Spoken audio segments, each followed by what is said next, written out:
करना पड़ेगा, कभी बंद कर।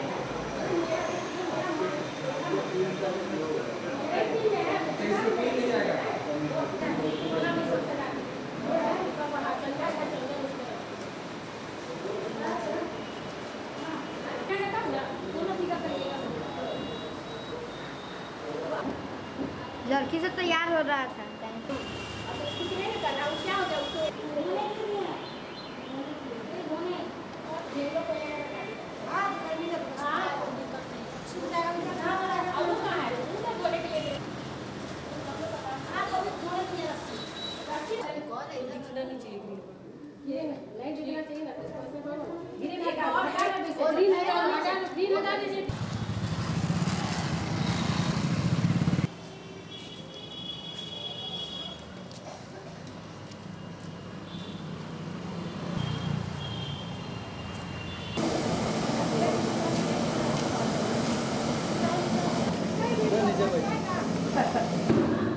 मैं गिलास खोल दो।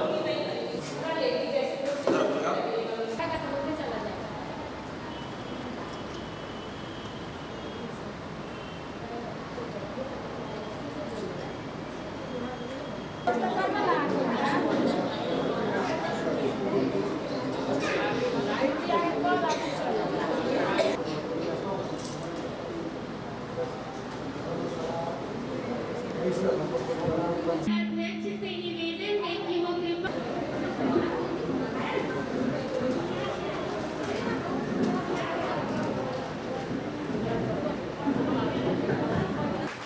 राष्ट्रीय अध्यक्ष श्रीमती श्वेता गुप्ता जी से निवेदन है वो आकर अपना स्थान ग्रहण करें।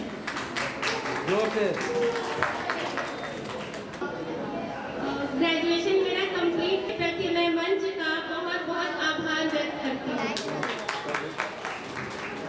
तो कार्यक्रम को अब आगे बढ़ाते हुए सबसे पहला हमारा जो कार्यक्रम है वो गायत्री मंत्र के साथ हम लोग शुभारंभ करेंगे अपने इस कार्यक्रम का। सभी लोग मेरे साथ साथ गायत्री मंत्र गाएंगे। खड़े हो जाए।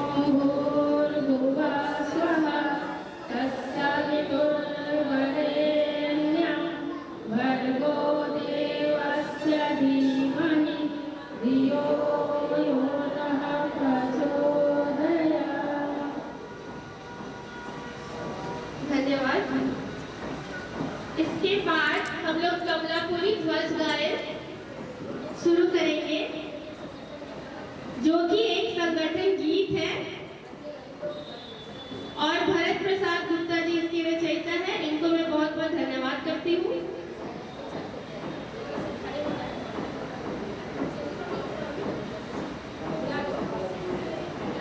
आप सभी को अगर संगठन गीत आता है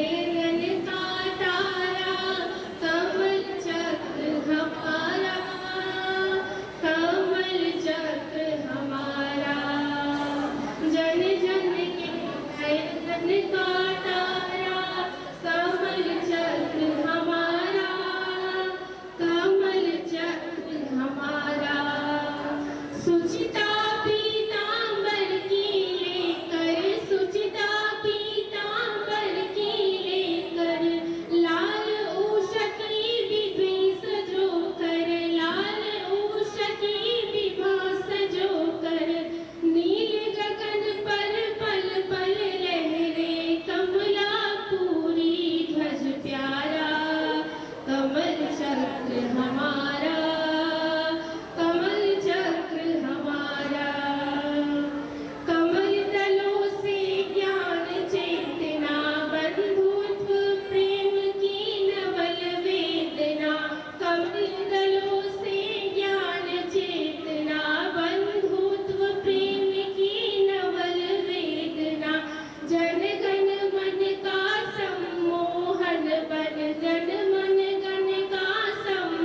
इसके लिए मैं किसी जी को मंच पे आमंत्रित।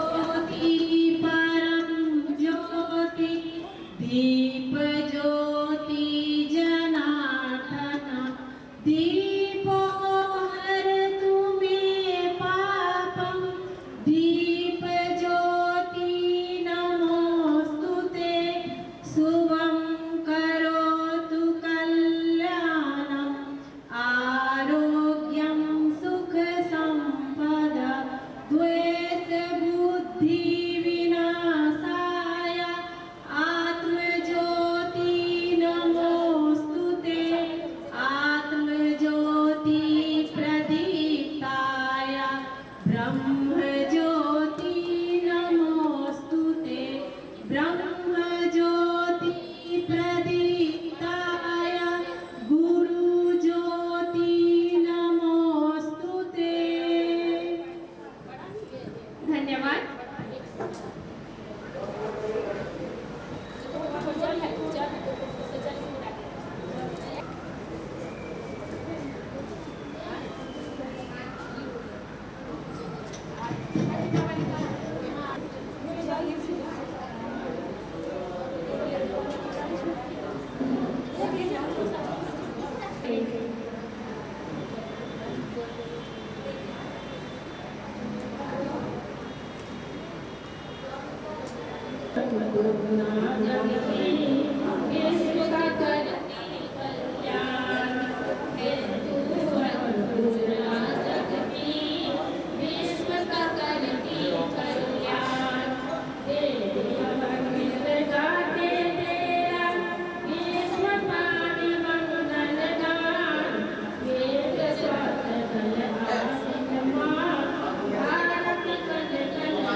कि वो चादर और माला से इनका स्वागत करें और उनको सम्मानित करें।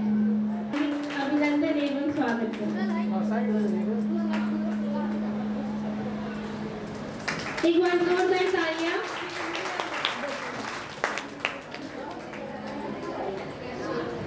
उसके बाद राष्ट्रीय अध्यक्षता आदरणीय राष्ट्रीय मंत्री श्रीमती सारिका गुप्ता जी है। ये आंगनबाड़ी सेविका है तथा विभिन्न सामाजिक कार्यों से जुड़कर समाज को सेवा प्रदान कर रही है। एक बार जोरदार तालियां श्रीमती सारिका गुप्ता जी के लिए। उसके बाद ठीक राष्ट्रीय अध्यक्षता के कोषाध्यक्ष श्रीमती श्वेता गुप्ता जी है, जो कि इंग्लिश मीडियम की शिक्षिका है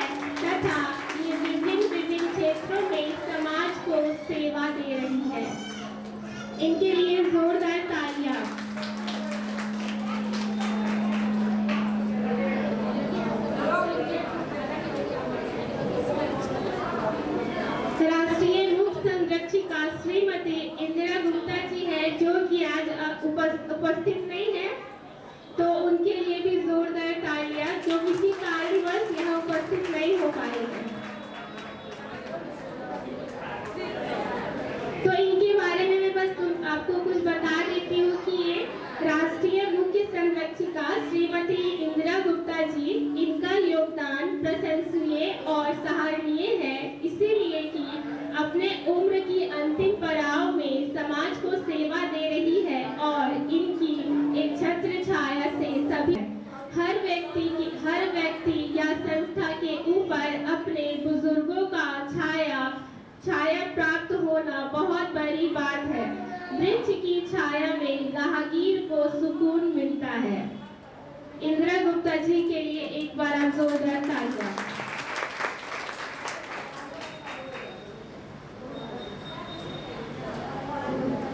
परिचय सत्र और स्वागत के बाद हम लोग अब अगले कार्यक्रम की ओर बढ़ते हैं, जो कि है स्वागत भाषण, जो कि हमारे माननीय आदरणीय सभी लोग जो यहाँ मंच पे उपस्थित हैं वो आकर माफ कीजिएगा। स्वागत भाषण के लिए मैं पिंकी दीदी जी को स्टेज पे आमंत्रित करना चाहूंगी।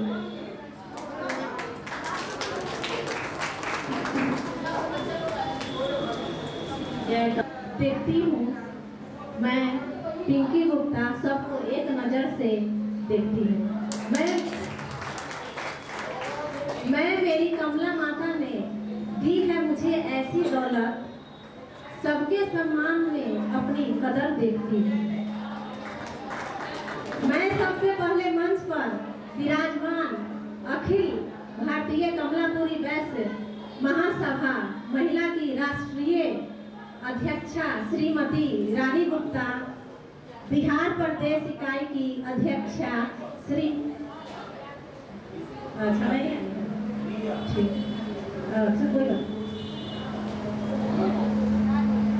मुख्य यहाँ उपस्थित कमलापुरी महिलाएं, बहनों, माताओं और मुख्य अतिथि एवं विशिष्ट अतिथिगण एवं गरिमामयी उपस्थित कमला की इस ओजस्वी पावन धरती पर चंदन वंदन अभिनंदन करती हूँ। आप लोगों की उपस्थिति इस कार्यक्रम की चार चांद लगा रही है। हम लोग उत्साह के आवेग में प्रवाहमान है। यह सही मायने में जागरूकता है। आज मानो देवी अपने बाल, युवा, प्रौढ़ और वृद्धावस्था के विभिन्न रूपों में हम लोगों के बीच आसीन है। मंचासीन अतिथियों एवं कर्मठ छोक और पाबंदियों को भुलाकर समाज को समय दे। यह प्राथमिकता तय करे। हमारी एकता ही हम लोगों की ताकत है। इसे ताकतवर बनाए न दे, यह तय करे। हम साथ साथ कदम से कदम मिलाकर चले तो वह दिन दूर नहीं जब नई पीढ़ी और आने वाली नस्लें विश्व पटल पर एक मिसाल कायम करें और हम लोग गर्व से कह उठे, लहरें शांत हो तो खामोशी न समझो। जब वे रवानी पर आती है तो जल जला आ जाता है। नई पीढ़ी से मैं यह आह्वान करना चाहती हूँ कि उन्हें माँ कमला का वास्ता देकर उन्हें शपथ दिलाना चाहती हूँ कि वे किसी भी फील्ड में काम करें, उसमें पूरे जी जान से लग जाए, तब तक लगे रहे जब तक आप सफलता के शिखर को हासिल न कर ले। आयोजनकर्ता की मेरी तरफ से जितनी भी प्रशंसा की जाए वह कम ही पड़ेगी, क्योंकि इतना अच्छा आयोजन तो वही आयोजक ही कर सकते हैं। मंचासीन उपस्थिति समारोह में आए सभी आगत अतिथियों को कोटि कोटि धन्यवाद।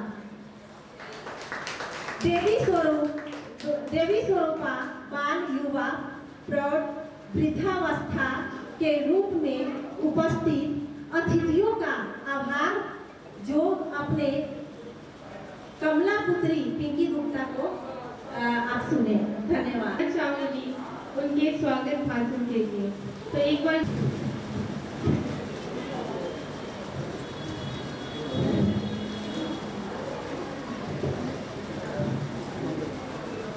प्रांगण में धरती माँ को नमन करते हुए, भारत माता की वंदना करते हुए, कमला माता के चरणों में चंदन वंदन करते हुए, शिव के इस नगरी शिवहर के पावन धरती पर रिद्धि सिद्धि विवाह भवन के इस सभागार में अपने अपने इष्ट का स्मरण करते हुए, भारत माता कमला माता का वंदन करते हुए, महासभा के संस्थापक पुरोधा को शीश नमन करते हुए, अखिल भारतीय कमलापुरी वैश्य महिला संघ के द्वारा आयोजित इस सम्मान समारोह में आगत अतिथियों, मंच पर उपस्थित पदाधिकारियों, हमारे मुख्य अतिथिगण, सभागार में उपस्थित देवी स्वरूपा माताओं बहनों, देवतुल्य अभिभावकों, भाइयों, लगनशील कर्मठ कार्यकर्ताओं, पत्रकार दीर्घा में उपस्थित सम्मानित पत्रकार बंधुओं का आज मैं स्वागत, आदर और अभिनंदन करती हूँ। शिवहर की पावन धरती भौगोलिक दृष्टि से तिरहुत का अंग रहा है। शिवहर की पावन धरती भौगोलिक दृष्टि से तिरहुत का अंग रहा है। 13वीं सदी में मुस्लिम शासन आरंभ होने तक इस क्षेत्र में मिथिला के शासकों ने शासन किया। बाद में भी स्थानीय क्षत्रपों ने यहाँ अपनी प्रभुत्व कायम की, लेकिन अंग्रेजों के आने पर यह पहले बंगाल फिर बिहार प्रांत का अंग बन गया। 5 प्रखंडों से निर्मित शिवहर जिला सबसे छोटा जिला है। इस क्षेत्र का स्थान हिंदू धर्मशास्त्रों में अति महत्वपूर्ण है। त्रेता युग में भगवान श्री राम की पत्नी देवी सीता का जन्म सीतामढ़ी के निकट पुनौरा में हुआ था। महाजनपद काल में यह वैशाली के बजिका संघ फिर मगध साम्राज्य का हिस्सा बना। यहाँ की मुख्य भाषाएं बजिका और हिंदी है। शिवहर में विधानसभा से निर्मित लोकसभा है। यहाँ के वर्तमान समाहर्ता श्री पंकज कुमार एवं आरक्षित अधीक्षक श्री अनंत कुमार जी हैं। यहाँ से 5 किलोमीटर पर देवपुरी धाम भुवनेश्वरनाथ का मंदिर है। यह तब है कि महाभारत के द्वापर काल में कुंती सहित 5 पांडवों रक्षागृह में अपनी जान बचाने के लिए देवपुरी में स्थित गर्भगृह से छिपकर निकले थे। शिवहर के से 24 किलोमीटर पर मुजफ्फरपुर में गरीब स्थान है। सीतामढ़ी में मां जानकी की जन्मस्थली और वहीं से 3 किलोमीटर पर स्थित कलेश्वर महादेव का मंदिर है। अब आइए हम सभी कमलापुरी समाज के इतिहास के बारे में जानते हैं। जैसा कि बहुत कम ही लोगों को वैश्य समुदाय के इतिहास के बारे में जानकारी होगी। वैश्य समुदाय का 12 पर कमलापुरी वैश्य का इतिहास का वर्णन है, जिसका अध्याय 12 है और प्रकाशन 1990 है। इसमें वर्णित है कि वैश्यों की उपजाति कमलापुरी वैश्य उस प्राचीन वैश्य वर्ण की संतान है जो कश्मीर स्थित कमलापुर स्थान के मूल निवासी थी। कमलापुर कश्मीर में 18वीं सदी में एक समृद्ध नगर था, जिसका वर्णन 22वीं शताब्दी में विरचित महाकवि कलिंद के जिनकी पूजा अर्चना करते हैं वह हमारी माँ कमला देवी है और जिन्हें हम माँ लक्ष्मी के रूप में भी जानते हैं। अब आइए हम सभी महासभा के इतिहास के बारे में थोड़ा सा दृष्टिपात करते हैं। जैसे कि हम लोग यहाँ बैठे हैं और हम लोग को इसमें से बहुत सभी लोग होंगे जो अपने कमलापुरी के ये जो महासभा है उसके इतिहास के बारे में जानते होंगे। तो आइए आज इस विषय पर मैं अपनी संक्षिप्त बातों को रखती हूँ। महासभा का निर्माण कमलापुरी समाज के चिंतकों बुद्धिजीवियों के द्वारा उस समय हुआ जब हमारा देश स्वतंत्रता के आंदोलन के बीच में था और इसका पदार्पण उत्पत्ति का समय 8 जनवरी 15 है। मैं आज इस 8 जनवरी 19वें इसका स्थापना दिवस के रूप में मैं यहाँ उपस्थित जो भी हमारी माताएं बने हैं, हमारे महासभा के महामंत्री जी उपस्थित है, हमारे संरक्षक जी उपस्थित है, मैं इस मंच के माध्यम से यह कहना चाहती हूँ कि 8 जनवरी को प्रति वर्ष झंडोत्तोलन का कार्यक्रम किया जाए। इसी कड़ी में संगठन के संस्थापक अध्यक्ष श्री रघुवीर प्रसाद गुप्त एवं मंत्री वैद्य श्री रघुवीर प्रसाद गुप्त छपरा हुए और इसी कड़ी में कई लोगों ने अपना योगदान दिया, जिसमें रघुवीर प्रसाद गुप्ता छपरा प्रमुख। महासभा के संचालन के विधान बना, नियमावली बनी। फिर 109 वर्ष पुरानी संस्था ये महासभा अखिल भारतीय कमलापुरी वैश्य महासभा 109 वर्ष पुरानी संस्था अब एक 14वीं महाधिवेशन करा चुकी है। 14वीं महाधिवेशन 6, 7, 8 जनवरी को 2024 में वीरपुर में संपन्न हुई। कई प्रदेशों में इसका संगठन है। बिहार प्रदेश से बिहार, मध्य प्रदेश, छत्तीसगढ़, असम, उड़ीसा, महाराष्ट्र, कर्नाटक, दिल्ली और उत्तर प्रदेश, बंगाल, अभी बिहार से अलग कर झारखंड को संगठन का मान्यता चलता है। इसी कड़ी में जनगणना हमारे महासभा के द्वारा 2008 में हुई और इनके संयोजक स्मृति से भरत प्रसाद गुप्ता जी थे और इनके टीम के द्वारा 2008 में प्रकाशन हुआ। वर्तमान में पुनः जनगणना हेतु कार्य चल रहा है। महासभा का निबंधन संस्था निबंधन 21/1860 के अधीन हुआ, जिसका केंद्रीय निबंधन 278 वर्ष 1980 है। महासभा के उद्देश्य धारा 3 के अनुसार महासभा 4 उद्देश्यों पर कार्य कर रही है। पहला, छात्रवृत्ति योजना। इस योजना के अंतर्गत उच्च शिक्षा प्राप्त कई छात्राओं को इसका लाभ दिया जा चुका है। 2008-2024 के स्मारिका में प्रकाशित 2017 से 2023 तक कुल 56 छात्राओं को इस योजना का लाभ दिया जा चुका है, लेकिन जितनी भी राशि मिलती है वह पर्याप्त नहीं है और छात्रवृत्ति के लिए महासभा के पदाधिकारी का यहाँ बैठे हुए हैं। मैं इस मंच से अपील करना चाहती हूँ कि छात्रवृत्ति की राशि बढ़ाई जाए और साथ में छात्रवृत्ति की राशि बढ़ाने के क्रम में उन लोगों का सहयोग लिया जाए जो कि आर्थिक रूप से संपन्न है। कमलापुरी पत्रिका, फिर दूसरा है कमलापुरी पत्रिका योजना।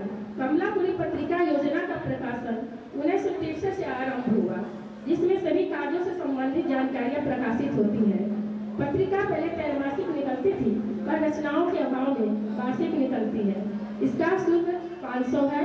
मैं उपस्थित सभी माताओं बहनों भाइयों से निवेदन करूंगी कि आप कमलापुरी पत्रिका योजना का सदस्य अवश्य बने, ताकि आपको समय समय पर इसकी जानकारी आपको मिलती रहे। तीसरा है कमलापुरी समाज कल्याण योजना। समाज कल्याण योजना हमारे समाज के जरूरतमंदों के आर्थिक सहयोग के लिए बनी है और ये समय समय पर सहयोग करती रहती है।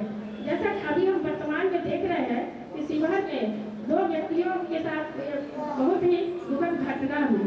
एक घटना प्रमोद कुमार चंद साहब गौशाला के पास उनका घर है, वो अपनी बेटी के शादी के समय वो जल गए थे। तो यहाँ के स्थानीय लोग में जो हमारे पदाधिकारीगण हैं और स्थानीय लोग के सहयोग से उनको सहायता राशि दी गई थी। अभी हम देख रहे हैं, अभी कुछ दिन ही पहले दिल्ली की घटना है बस की, जिसमें हमारे स्वजातीय दीपक कुमार लाल के पुत्र की भी है मृत्यु हो गई। तो ये भी बहुत दुखदायी है।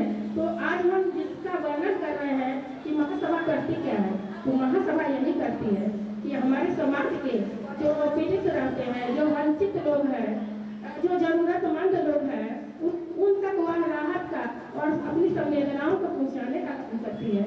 और इसी कड़ी में हम लोगों ने एक बैठक करके, क्योंकि वो संपन्न परिवार से नहीं आते हैं, तो इनके लिए हमारे महासभा के संरक्षक महोदय, विभिन्न पदाधिकारी, मैं स्वयं राष्ट्रीय महिला संघ के द्वारा सभी मिलाकर 51,000 रुपया हम लोग उनको के लिए लोग रखे हैं और हम लोग दिए हैं। इसी कड़ी में हम देखते हैं ये लोग कहते हैं कि क्या समाज में क्या कार्य होता है, क्या कार्य होता है। तो मैं आपको ये बता देना चाहती हूँ कि 27 अगस्त 2017 को पूर्वी चंपारण में बुढ़नवा के पहाड़ में हुए मृतक परिवारों को सहयोग राशि हम लोग दिए थे। फिर 2016 में गंगा के अग्नि पीड़ितों के बीच राहत राशि का हम लोग वितरण किए थे। फिर कोरोना काल में भी हम लोग ये कर्णापुरी के द्वारा लोगों को है राहत सामग्री उपलब्ध कराने का भी काम किया गया था। तो मैं इस मंच के माध्यम से आप लोग को ये बताना चाहती हूँ कि हमारे ये जो महासभा की जो योजना है उसमें एक योजना और है विवाहित प्रकोष्ठ, और विवाहित प्रकोष्ठ में भी है सामूहिक रूप से। मुझे कहाँ तक याद है कि एक बार कोरोना में ये सामूहिक विवाह हुआ था, लेकिन इसकी गति अभी बड़ा मंद है। और अपनी माताओं बहनों चाहे उपस्थित लोगों से मैं ये कहना चाहती हूँ कि एक सामूहिक विवाह का आयोजन किया जाए। मेरा एक प्रस्ताव है महासभा से, और इसमें सारे लोग जो संपन्न लोग हैं और सामूहिक विवाह का आयोजन वैसे लोगों को किया जाना है जो कि आर्थिक रूप से सक्षम नहीं है, या जो विधवा महिला है जो अपने बेटी की शादी कराने में उसको काफ़ी परेशानी होती है। तो हम लोग आइए इस मंच के माध्यम से इसकी तैयारी करें और जन जन तक उन माताओं बहनों तक अपनी आवाज़ को पहुँचाएं जिनकी लड़की की शादी में बहुत तरह की कठिनाई आती है। तो हम इस मंच के माध्यम से आप सबों को ये अपील करते हैं कि आपके गांव समाज में जहाँ कहीं भी इस तरह के जरूरतमंद माताएं बहनों की बेटियाँ अगर शादी योग्य है तो आप निश्चित रूप से महासभा से संपर्क करें, आपको जरूर सहायता मिलेगी। अब इसी कड़ी में आगे हम बढ़ते हैं, और अब हम आते हैं आज जिसके आयोजन के लिए हम बैठे हैं अखिल भारतीय कमलापुरी वैश्य महिला संघ कमलापुरी महासभा के एक विंग है, और इसकी स्थापना जयनगर में 1962 में हुई थी, और से लेकर आज तक 62 वर्षों में आज ये स्वतंत्र रूप से अपना मंच कायम कर आप लोगों के बीच में आज अपनी प्रस्तुति दे रही है। ये हम लोग के लिए सौभाग्य की बात है, और हमारे उनके कार्यकाल में हो रहा है कि जो हमारे माननीय अध्यक्ष गुप्ता जी की टीम है, तो ये एक इतिहास कायम है आज के दिनों में, और हमको लगता है कि इनको स्वर्ण अक्षरों में लिखे जाने की जरूरत है। इसी कड़ी में आप यहाँ देख रहे हैं, इस सामने में एक फोटो लगा हुआ है, तो आप देख रहे हैं कि भारतीय कमलापुरी वैश्य महिला संघ, इसको आप देख रहे हैं। इसमें हमारी विभिन्न प्रांतों की अध्यक्ष मंत्री जी हैं, कोई है सो दिल्ली से है, कोई बंगलोर से है, कोई उड़ीसा से है, उत्तर प्रदेश से है, कोई झारखंड से है, यानी विभिन्न प्रदेशों की महिलाओं का ये फोटो लगा हुआ है, और इन सारे प्रदेशों को मिलाकर महिला संघ का निर्माण हुआ है। इसी कड़ी में आगे हम बढ़ते हैं।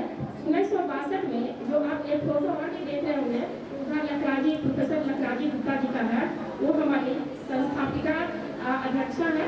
जब 1962 में जो महाधिवेशन हुआ था तो उसमें वो प्रथम महिला अध्यक्ष चुनी गई थी। इसके बाद उसके बगल में आप हम लोग देख रहे हैं ये अमृति गुप्ता जी हैं, द्वितीय